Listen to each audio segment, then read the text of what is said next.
परम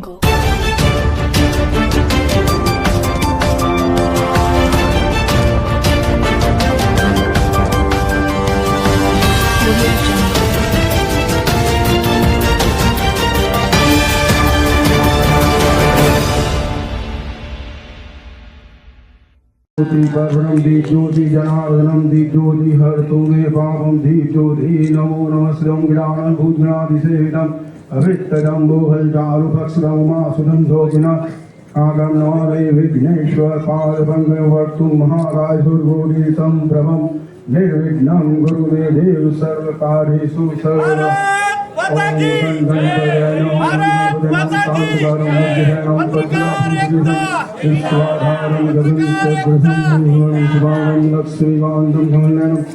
પછી એનો ભલામણ પત્ર લખે કે આ પત્રકાર એકતા પરિષદની માંગણી વ્યાજબી છે અને આ માંગણીઓ ઉકેલવા મારી ભલામણ છે. 60% ધારાસભ્યો અને સંસદ સભ્યોએ ભલામણ પત્રો લખ્યા. 60% થયા તેનો અર્થ બહુમતી થઈ ગઈ કહેવાય. જો શાસનમાં બેઠા લોકશાહીને બહુમતીને માનતા હોય તો, પણ છતાં એને આમંત્રણ ન આપ્યું, વિઝન નહીં હોય. ઓચિંતાનો ફેરફાર થયો. વિજયભાઈની જગ્યાએ નવા મુખ્યમંત્રી આવ્યા, નવા પ્રદેશ પ્રમુખ આવ્યા. CR પાટીલને આપણા નીતિન ગેલાણીએ સુરતમાં મળીને એવું કીધું અમારી પરિષદ તમારી સાથે મિટિંગ કરવા માંગે છે.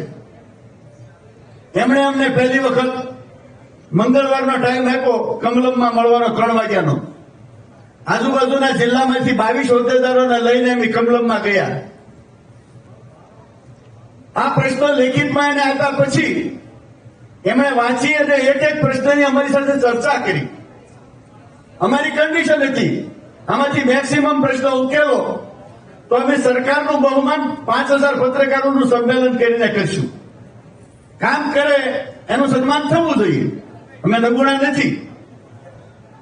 પણ બીજી બેઠકે અમને CR પાટીલે સીધું જે વાત કરી, એક પ્રશ્નને ઠીક કરી, એટલા પ્રશ્નો તમારા ઉકેલે એમ છે એટલે મારો 12 માંથી 8 પ્રશ્નોને ઠીક કર્યા.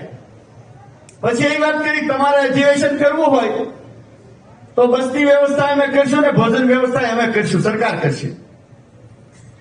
અમને એમ લાગ્યું કે આ વ્યક્તિને આપણા પ્રશ્નો ઉકેલવામાં રસ છે, પણ એને માત્ર સંમેલન કરવામાં સન્માનમાં રસ હતો, એને પ્રશ્નો ઉકેલવામાં રસ નહોતો.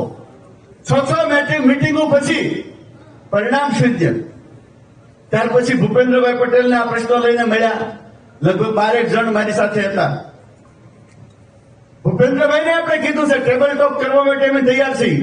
એમણે કીધું હતું ટેબલ ટોક માટે હું મીટિંગ બોલાવીશ અને તમને આમંત્રણ આપીશ.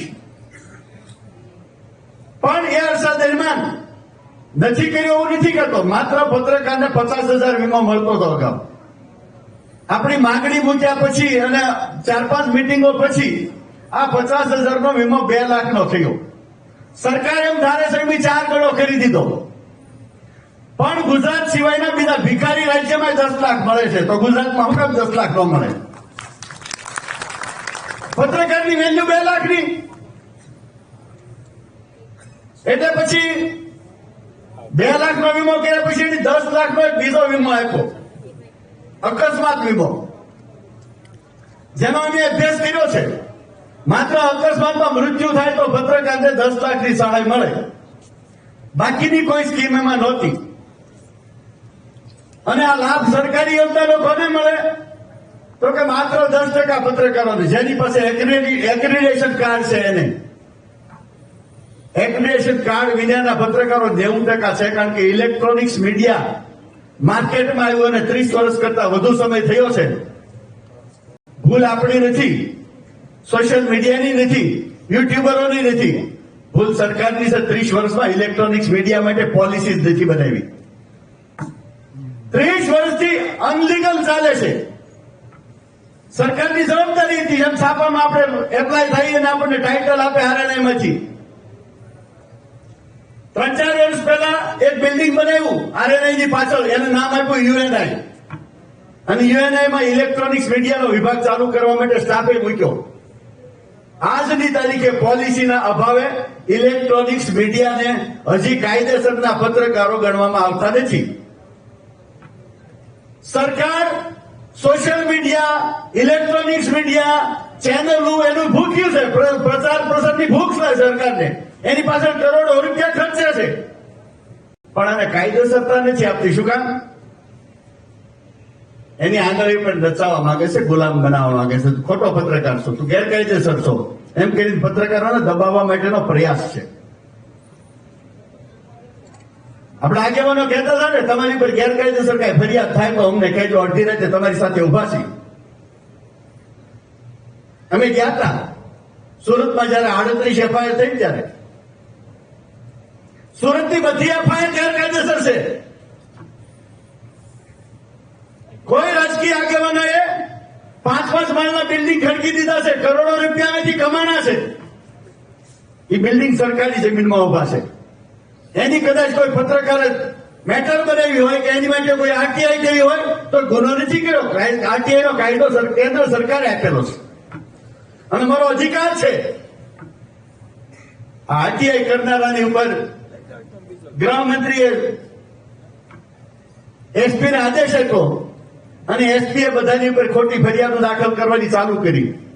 ફરિયાદી કોઈ ન મળે તો ગમે એને પકડી આવે, તું લખાવાડી મારી પાસે એટલા માંગ્યા હતા.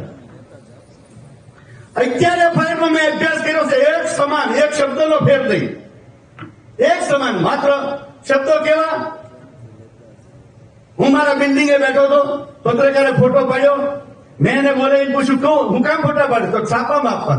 ભાઈ એવું ન કરાય, તારે થાય કરી લેજે એમ કરીને મેં ઓલું કર્યું તો મને એમ થયું કે સમજાવી લઉં. બોલાવ્યો, મને છરી બતાવીને 5000 લઈ ગયો. જે માણસ ફરિયાદી છે એની પાસે રિવોલ્વરનું લાયસન્સ છે, એના બાપા પાસે રિવોલ્વરનું લાયસન્સ છે, એને પત્રકારે છરી બતાવી 5000 લીધા. 5નો ભાગ છે. મેં જાહેરાત કરી જ છે, આવતી ચૂંટણી હું નથી લડવાનો, ઉમેદવારી નથી કરવાનો. ભલે 3 વખત હું બિનહરીફ થયો છું, પણ આવતી ચૂંટણીમાં તો ઉમેદવારી નથી કરવાનો. નવો પ્રમુખ તમને આપવાનો છે, એની સાથે હું 1 વર્ષ રહેવાનો છું. આ નીચેની લાઈનમાં હું બેસવાનું છે ને એને ઉપર બેહાડવાનો છું.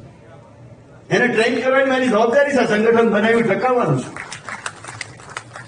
પણ એના કરતા વિશેષ તમારા માટેની વાત છે, 10% પત્રકારોને સરકારી યોગદાનનો લાભ મળે છે, બાકીના 90%નું કોણ? પત્રકાર મોટરસાયકલ લઈને ટાટ તડકાને વરસાદમાં દોડતો હોય, રોડ ઉપર કેટલા અકસ્માત થાય છે? એ પત્રકારનું અકસ્માતમાં મૃત્યુ થાય તો એના પરિવારનું કોણ? આ ચિંતા દિવાળીના વેકેશનમાં હું કઈ જાહેરાત લેવા જતો નથી, એટલે મને એવી ચિંતા થઈ કે આપણે એટલા સમયથી મિટિંગો અધિવેશન કરીએ છીએ, સમાજના શ્રેષ્ઠીઓમાં એક વિશ્વાસ પેદા કર્યો છે. જે ખાઈ હતી ને, પત્રકારો અને સમાજના શ્રેષ્ઠીઓ વચ્ચે ખાઈ હતી. પત્રકારોને નફરતથી જોતા હતા સારા માણસો. એને સ્ટેજ ઉપર બેહાડી સન્માની અને મેં વિનંતી કરી કે તમે ડર ન રાખતા.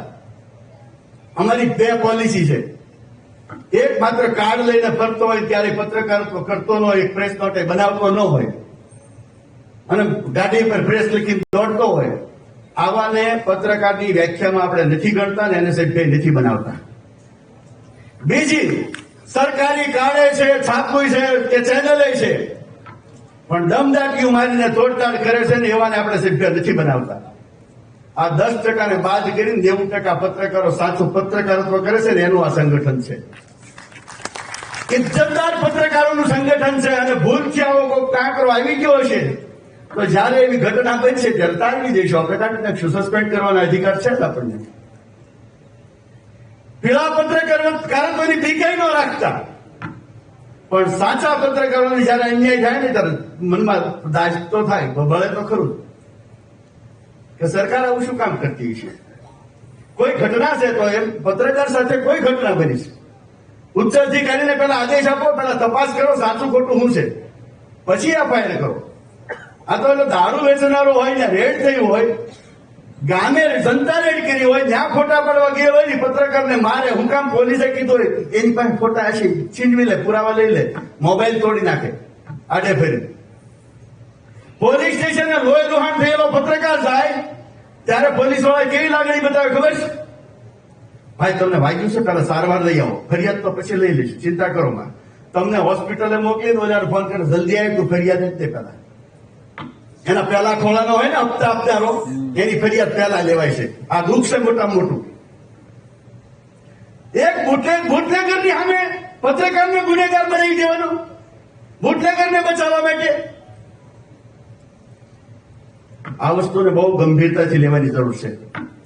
કારણ કે સરકારમાં હવે ખાલી દારૂ હપ્તાનું કેન્દ્ર નથી રહ્યું. દારૂ કે જુગારમાંથી હપ્તા આવે છે એવું નથી, રોયલ્ટીમાં બધા ઉઘરાવે છે. અને હમણાં અમદાવાદ સુરતમાં નવો ક્રેઝ આવ્યો છે, મેં હમણાં સાંભળ્યું છે. જે આરટીઆઈ વાળાને બંધી કર્યા ને સરકારે, ત્યાં હવે પોલીસ વાળા ચોટ્યા છે. જ્યાં ગેરકાયદેસર બાંધકામ થતું હોય ને જોઈ આવે, પછી ઓલો એનો પીઆઈ બોલાવે, ભાઈ આવો તમારું ગેરકાયદેસર બાંધકામ આવે છે, આમને તેમને એમ કે ડાકી મારે. એટલે ઓલો કે સાહેબ શું કર્યું, 50 આપી દે, કોઈ નહીં બતાવે તો હું બેઠો છું. પોલીસે લેવાના ચાલુ કર્યા. આ પત્રકારને બાપ આપણને ચોર કહેતા થઈ, ચોર થાય બાપ. એના હપ્તા ચાલુ કરવા હાટું આપણને ખોટા કેસમાં ફસાવે છે. અને આમાંથી નીકળવું હોય તો એક ઉકેલ છે, આપણે આપણો ખંભો મજબૂત કરવો પડશે. અને ખંભો મજબૂત ત્યારે જ થાય કે આપણે સંગઠિત થાય. અમે 10 વર્ષથી કહીએ છીએ, 10,000 પત્રકારોનું સંગઠન છે, એમાં ના નથી. પણ હજી અમને થોડોક રંજ એ છે, નાના અને મોટાના ભેદભાવથી અમુક જુદા છે. અરે તમારા 10 જૂથ હોય, 10 જૂથમાં કામ કરજો, બધાના 5-5 ના જૂથ હોય, એકબીજાને સમાચારની લેતી દેતી હોય, પણ સંગઠનમાં તો ભેગા બેસો, સંગઠનના કામમાં તો ભેગા હાજરી આપો. માથા ગણાય છે. આઈટી રિપોર્ટ આપે છે સરકારને, અહીંયા છે અધિકારી આપશે કયું સંગઠન શું કરે છે. સંગઠનના નામે છેલ્લા 30-35 વર્ષથી ગુજરાતમાં દુકાનો ચાલે છે. માત્ર તમારી પાસેથી ફી ઉઘરાવે છે. તમારા પ્રશ્નો માટે લડ્યું કોણ? એક નામ આપો મને. અમે 1 રૂપિયો ફી નથી લેતા સભ્ય પદની, 8 વર્ષ થયા, અને તમારા માટે લડીએ છીએ. એના કરતા 90% પત્રકારોની ચિંતા કરીને દિવાળીમાં બે સ્કીમ મૂકી. પત્રકારનો 10 લાખનો વીમો લેવો છે, સરકારનો આપે તો આપણે આપશું સંગઠન દ્વારા. કારણ કે શ્રેષ્ઠીઓમાં વિશ્વાસ પેદા કર્યો હતો. અમે કાર્યક્રમ કરીએ ને તો અમને પૈસા વધતા હતા, ઘટતા નહોતા. એટલે નક્કી કર્યું હવે 2 દાતા વધુ ગોતશું, પણ આ લોકોના આપણે વીમાના પ્રીમિયમ ભરશું. આ સંગઠન ભરે છે, તમારે નથી ભરવાના. આ 10 લાખનો વીમો સરકાર આપે એવો નહીં. 10 લાખનો વીમો તો અકસ્માતમાં મૃત્યુ થાય તો 10 લાખ મળે જ પરિવારને, પણ અકસ્માતમાં ગંભીર ઈજા થાય તો 10 લાખ સુધીનો ક્લેમ. અકસ્માતમાં અંગ ગુમાવે તોય તે 10 લાખ સુધીનો ક્લેમ. અને અકસ્માતમાં કોઈ વિકલાંગતા આવે તો એને એનું ફર્નિચર બદલવાના 20,000. એની ગાડીની સ્થિતિ, એટલે 2 વ્હીલની બદલી 4 વ્હીલ કરવા પડે, ગાડીની સ્થિતિ બદલવાના 20,000. એને એમ્બ્યુલન્સમાં દવાખાને લાવવાના 1,500 રૂપિયા. બીજા જિલ્લામાંથી શબવાહિનીમાંથી લાવવા પડ્યા હોય તો એની 15,000. અને અંતિમ વિધિ કરવાના 10,000. 7 સ્કીમ સાથેનો આ વીમો છે. અમે તો તમને ખાલી ફોર્મ ભરીને અમને ડોક્યુમેન્ટ્સ પૂરા પાડશો એટલે 10 લાખના વીમાની રસીદ તમને ઘરે બેઠા આપશું. એ રસીદની સાથે તમારા આ સંગઠનનું આઈ કાર્ડ મળશે. એ સભ્યપદનું કાર્ડ છે, એમાં કોઈનો હોદ્દો નહીં હોય. કારણ કે સભ્યપદ આજીવન છે, એટલે એમાં હોદ્દા ન રખાય, હોદ્દા બદલાતા હોય. આ 2 વસ્તુ તમને હાવ ફ્રીમાં ઘરે બેઠા મળે છે.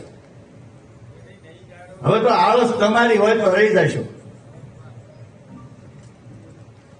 હું તો કઉ છું, તમે અહીંયા બેઠા છો નહીં, હજી તમારા મિત્રો બાકી રહી ગયા છે ને, કયો ફોર્મનો ઢગલો કરી દે, એમ ભરવા પાછા નહીં પડી.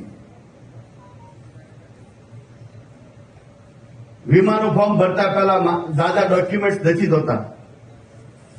માત્ર સભ્યપદ માટે ફોર્મ અને એની સાથે પોતાનું પ્રેસ કાર્ડ. પણ મહેરબાની કરીને એક પત્રકાર પછી એના 10 રિપોર્ટરના ફોર્મ ભરે તો આવી રીતે ન ભરતા. એકાદો રિપોર્ટર ચલાવી લઈશું.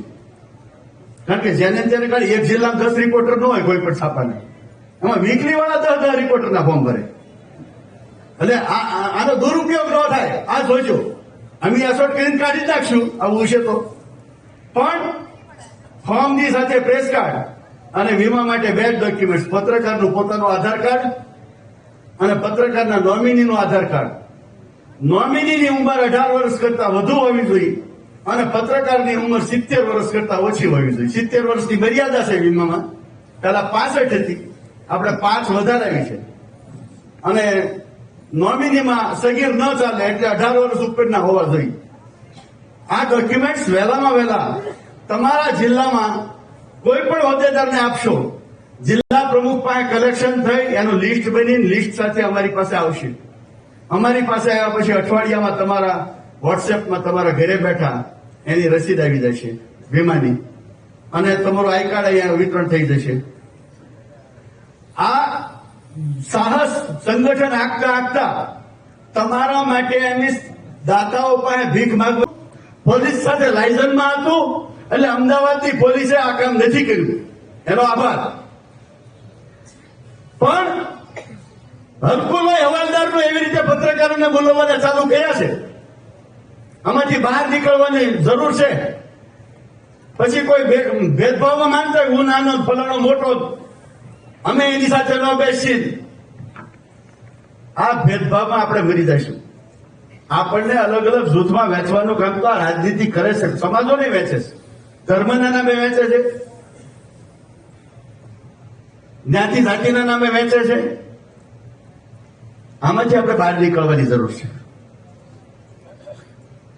અમે જયારે આ સંગઠનનો પાયો નાખ્યો ને ત્યારે મને ખબર છે દર મહિને 14 ઘટના 14 થી 16 ઘટના અમારી પાસે આવતી હતી. પત્રકારને માર્યો હોય અને કે પત્રકાર ઉપર ખોટી ફરિયાદ બુટલેગરે દાખલ કરી હોય.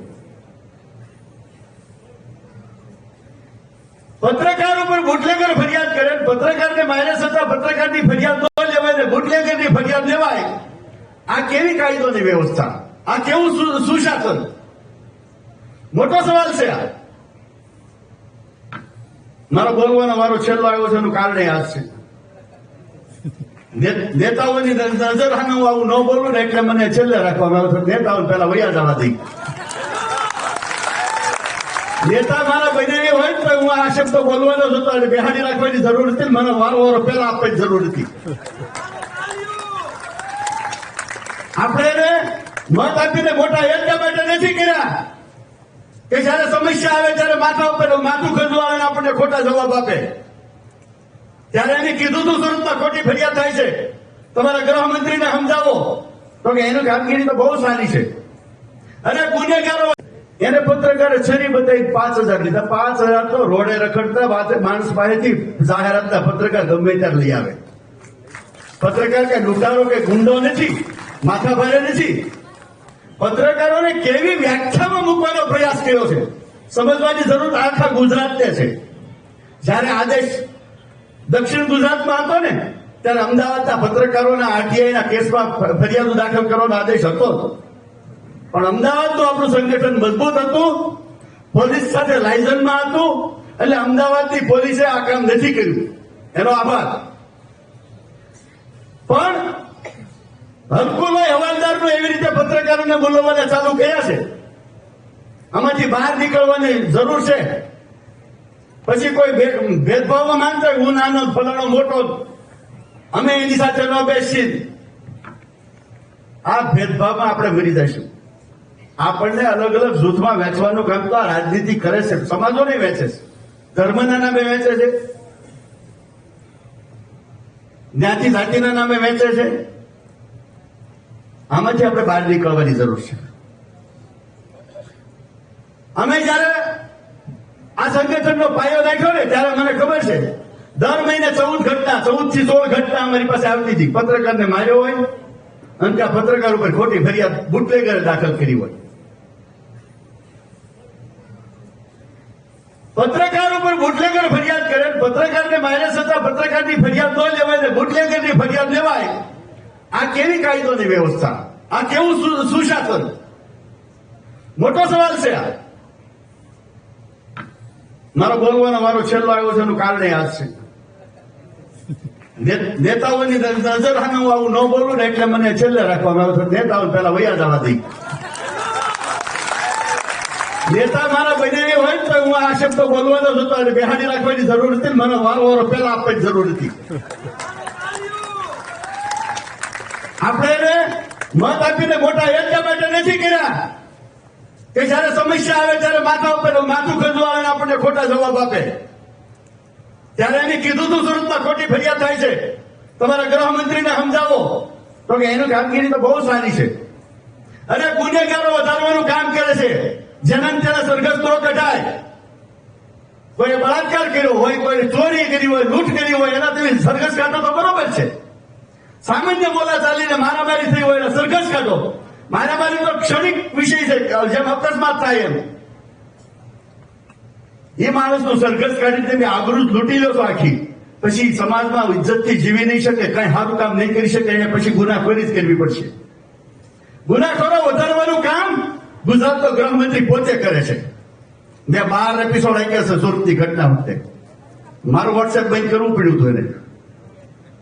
એની વિરુદ્ધમાં ચોખ્ખા લખ્યા છે. અને કોઈ હરિચંદ્ર નથી. ગુજરાતના ગૃહમંત્રીની દીવની પાસે કેટલા વીઘા જમીન લીધી છે, કોના નામે દસ્તાવેજ છે મને ખબર છે. સુરતના બિલ્ડરો પાસેથી પૈસા લે. ચીરહરણ તો આવા નાગસીનું થવું જોઈએ. પત્રકારોનું શું કામ થાય? પણ પરિસ્થિતિ બહુ ખરાબ છે. આપણે છટકતા શીખ્યા છીએ. કોઈ પણ પ્રશ્નથી છટકતા શીખ્યા છીએ. સુરતની ઘટના વખતે કમનસીબી મારી એ હતી, મારે ઓસ્ટ્રેલિયા જવાનું થયું હતું. અને સુરતના પત્રકારોની કમનસીબી એ હતી કે લડવા માટે તૈયાર નહોતા. 12 પત્રકારો ભાવનગર આવ્યા હતા, 2 દિવસ રોકાણા. મેં એને કીધું આનો રસ્તો એક જ છે, લડી લેવાનું. લખવાનું ચાલુ કરો, બધા સબમિટ કરો, આખા 200 પત્રકાર લખો રોજ. નહીં, કે બીક લાગે, અમારી પર પાસા કરે. મેં તું મારા નામથી લખશો, મારો ફોટો મૂકવાનો, મારું નામ હેઠળ લખવાનું, હું લખીને આપું. છાપશો, અમે કોઈ નહીં છાપતી. આ નાદારી પોલીસ સુરતના પત્રકારોની પણ હતી એ સમયે. મેં સોશિયલ મીડિયામાં 12 એપિસોડ આવી ગયા અને હર્ષસંઘવીના બાબતે બંધ થઈ જવું પડ્યું.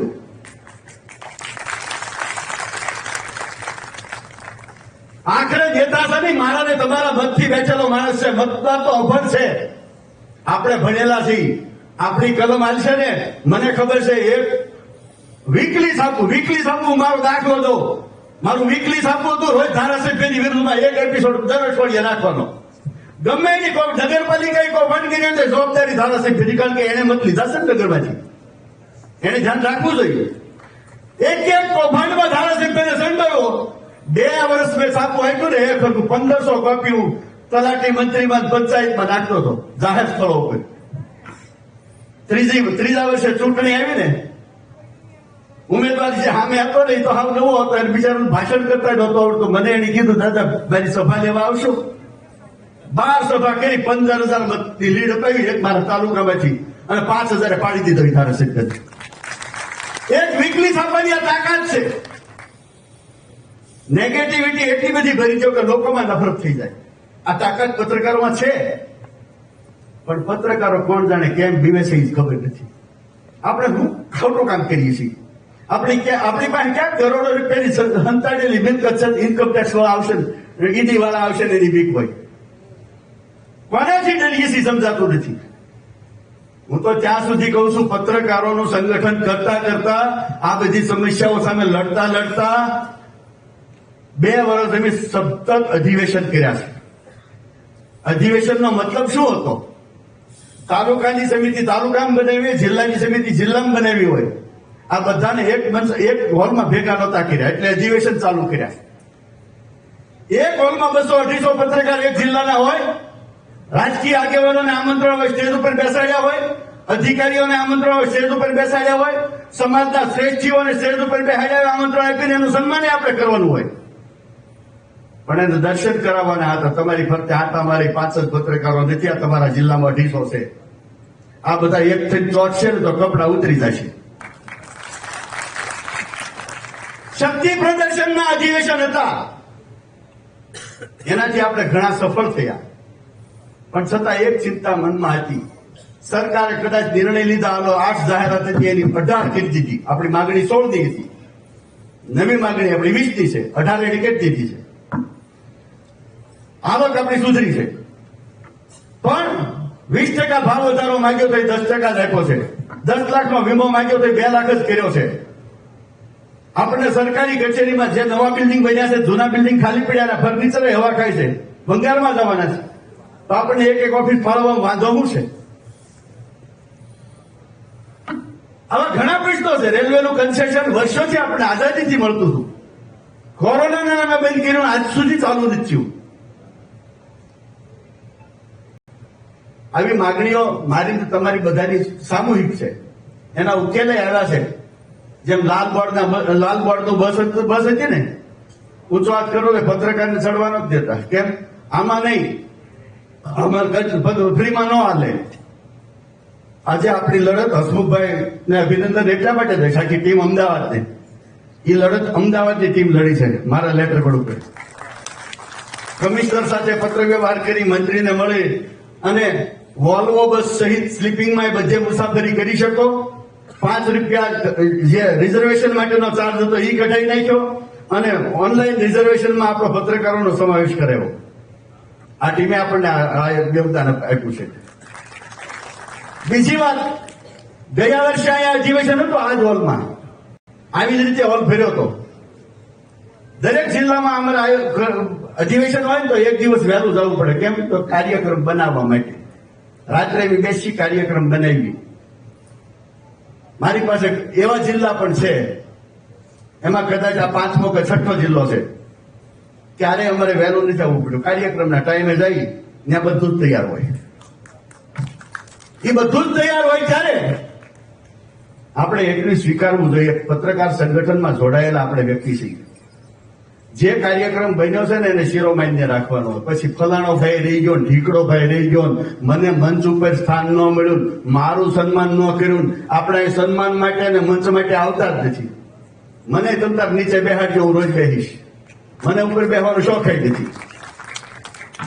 પણ આને હિસાબે તમે ફોન કરો, આહુડા પાડો ને બધાને વિનંતી કરો, મારું સન્માન નથી થયું, મને ઉપર ન બોલાવી. આ ભૂલી જાય. આવી અપેક્ષા રાખતા હોય સંગઠન છોડી દીજો. આ આપણો પરિવાર છે. હોદ્દા તો વ્યવસ્થાનો ભાગ છે.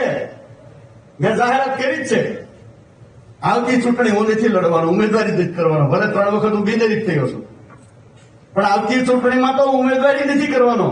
નવો પ્રમુખ તમને આપવાનો છે, એની સાથે હું 1 વર્ષ રહેવાનો છું. આ નીચેની લાઈનમાં હું બેસવાનું છું ને એને ઉપર બેહાડવાનો છું. એને ટ્રેન કરવાની મારી જવાબદારી છે. સંગઠન બનાવી ટકાવવાનું છું.